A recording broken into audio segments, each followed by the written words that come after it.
예수님은 왜 침례를 받으셨을까요? 시대소망에는 이렇게 묘사합니다. 예수께서는 자신의 죄를 고백하는 의미로 침례를 받으신 것이 아니었다.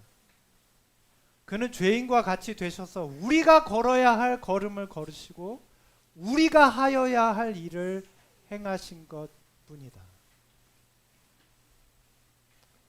마태복음 3장 15절에 주님께서 말씀하십니다.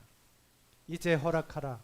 우리가 이와 같이 하여 모든 의를 이루는 것이 합당하니라. 여러분, 예수님은 침례받을 필요가 없으시죠? 예수님은 회개가 필요가 없으신 분이에요. 그분은 무죄하십니다. 죄와 상관이 없으세요. 그런데 주님은요, 우리와 같은 입장에 서고자 하셨습니다. 우리와 같은 자리에 서고자 하셨어요. 우리와 함께 걷고자 하셨습니다. 우리가 해야 할 선택을 보여주셨어요. 그리고 침례를 받으셨습니다. 여러분, 우리에게 필요한 변화는요, 우리의 노력으로 되는 일이 아니에요. 그걸 잘 아시죠? 우리가 수년 동안 노력해도 우리가 이룰 수 없는 변화들이 우리 가운데 여전히 엄청나게 많아요. 우리의 생각의 변화, 습관의 변화, 우리 가정의 변화, 하다못해 말 습관의 변화조차도 그렇게 바꾸기가 어렵잖아요. 우리의 마음의 변화요. 내가 노력해서 될 것 같으면 예수님이 하지 않으셨을 겁니다. 자, 그런데 지금 예수님은요, 모든 의를 이루기 위해서 이렇게 하셨다라고 말씀하십니다. 여러분, 이게 무슨 뜻일까요? 모든 의를 이루기 위해서. 자, 성경에서 의를 말할 때 우리는 흔히 생각하는 어떤 의로움을 생각합니다. 좋은 사람, 의인, 뭐 그런 의미요. 자, 근데 성경의 의로움은요, 이것과는 조금 다른, 좀 더 깊은 의미가 있습니다. 성경의 의라고 말할 때 많은 부분에서 하나님과 사람의 관계를 다루고 있어요. 모든 의를 이룬다는 뜻은요, 하나님과의 관계를 의미하는 것입니다. 이 모든 의는 사람의 노력으로 이룰 수 없고 내게 하나님께 회개하는 마음으로 나아갈 때 주어지는 하나님과의 관계에서 오는 평안을 말씀하고 계신 거예요. 예수님은 오늘 우리의 마음 가운데 평안을 주고자 하세요. 사랑하는 성도 여러분, 지금 평안하십니까? 네. 오늘 여러분의 마음은 평안하십니까? 여러분의 위장 상태는 평안하십니까? 네. 오늘 아침에 순하게 드셨어요? 네. 교회 오시려면 바쁘시죠? 점심시간이 기다려지시죠? 네. 지난 한 주는 여러분의 마음 가운데 평안이 있으셨습니까? 가족들과의 관계는 괜찮으셨어요? 주님께서는요, 오늘 우리에게 참된 평안을 주고자 하십니다. 그런데 놀랍게도 이 평안은 지금 당장 우리의 몸의 평안, 우리의 질병으로부터의 평안, 우리의 인간관계에서의 평안이 아니라 하나님과 우리 사이의 관계의 평안으로부터 진정한 평안이 시작되는 것입니다. 여러분, 그런 생각 해본 적이 있으십니까? 침례를 받는다고 무슨 변화가 있을까? 내 삶에 큰 변화가 없을 것처럼 보여요. 자, 내가 모르는 변화를 남이 알겠어요? 침례 받는다고 뭐 달라질까? 여러분 생각에, 당장 우리의 생각에는 아무런 변화가 없을 것처럼 생각되실 수 있습니다.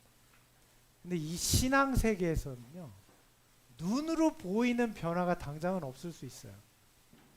자, 이 세상에서는 눈으로 보이는 변화를 중요하게 생각합니다. 자, 살 빼는 약이 있으면 당장 눈에 보여야 돼요. 한 달 안에 보여야 돼요. 그래서 요즘 우스갯소리로 그런 약이 나왔대요. 살 빼는 약이 살을 안 빼주고 눈을 바꿔주는 거예요. 왜냐, 한 달 안에 다르게 보여야 되는 거예요. 놀라운 상술이에요. 여러분, 이 세상은 그래요. 자, 그런데 신앙의 세계에서의 변화는요, 그게 아니에요. 눈에 보이는 변화를 먼저 주지 않아요. 우리의 마음의 변화를 먼저 일으키십니다. 당장 내 눈에는 이해할 수 없는 것이더라도 하나님의 계획 속에 필요한 일이시라면 순종할 필요가 있어요. 예수님은요, 침례를 받을 필요가 전혀 없는 분이셨습니다. 그런데도 그분이 침례 받으신 데는 중요한 이유가 있었습니다. 하나님께서는 성경을 통해 그들에게 이렇게 말씀하셨습니다. 우리 다 함께 읽겠습니다. 시작. 모든 사람이 하나님의 구원을 볼 것이다.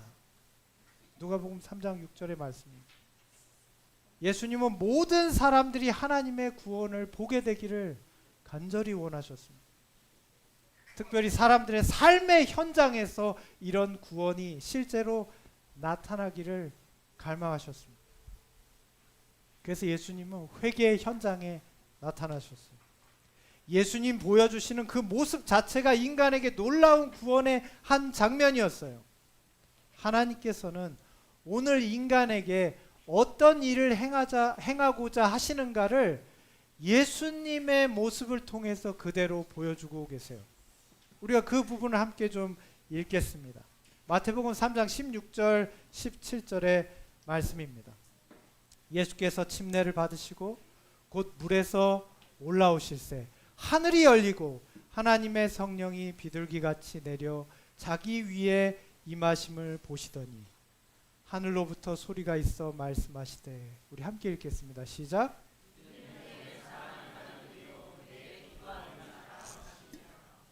이는 내 사랑하는 아들이요 내 기뻐하는 자라. 하나님 아버지께서 죄로 가득한 이 세상 속에 있는 한 인간에게 뭐라고 말씀하셨어요? 내 사랑하는 아들이다 말씀하십니다. 하나님은 우리에게 어제까지 뭐 하고 살았느냐를 묻지 않으셨어요.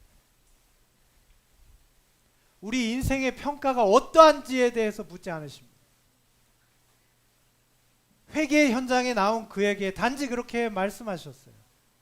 내 사랑하는 아들. 우리가 회개하고 그분 앞에 왔기 때문입니다.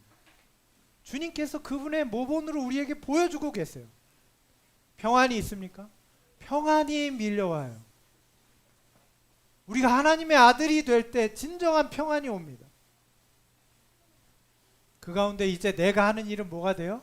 하나님이 기뻐하시는 일이 돼요. 왜요? 그분의 아들이 됐으니까요. 내가 하는 일을 하나님이 기뻐하십니다. 또 우리도 하나님이 기뻐하시는 일만 하고 싶어요. 왜냐하면 우리가 하나님의 사랑하는 아들이 되었기 때문입니다. 예수님은 침례를 통해서 그 예를 우리에게 보여주고 계세요.